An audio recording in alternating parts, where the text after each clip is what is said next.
Hello everyone, আমি আজকে ভিডিওটা বানাচ্ছি। আমি কোনোদিনও সোনালি দির ব্যাপারে কোনোদিনও কোনো ভিডিও বানাই না। ইভেন আমি প্রচণ্ড ইন্সপায়ার্ড কি ওরা হাজব্যান্ড ওয়াইফ ওরা দুজনেই ভিডিও বানায় এবং দুজন দুজনকে সাপোর্ট করে। কালকে যে বিষয়টা ঘটে গেছে ওদের জন্য, মানে এটা প্রচণ্ড একটা মর্মান্তরিক ঘটনা। মানে ঠাকুর করে যেন এই জিনিসটা কারোর সাথে না হোক। মানে মানুষের মাথার ছাদ চলে যাওয়া, মানে বুঝতেই পারছো মানে কতটা, মানে একটা ঘরের সাথে একটা মানুষের কতটা ইমোশন জড়িয়ে থাকে বলো তো। এই জিনিসটা আমি ফিল করতে পারি, কেন কি আমিও একটা জায়গা ছেড়ে আমি আর একটা জায়গায় নতুন করে সংসার করছি।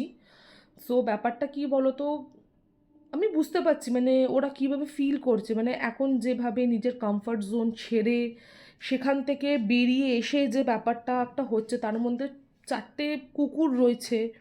আমরা তো তাও মুখে বলি, মানে একটা হয় না কি, মানে আমরা বলতে পারি আমাদের কষ্ট হচ্ছে, আমরা জিনিসটাকে এক্সপ্রেস করতে পারি, ফিলিংটা এক্সপ্রেস করতে পারি। বাট ওরা তো আর করতে পারছে না সেই ফিলিংটা এক্সপ্রেস, না মানে কতটা কতটা বিচ্ছিরি একটা ব্যাপার।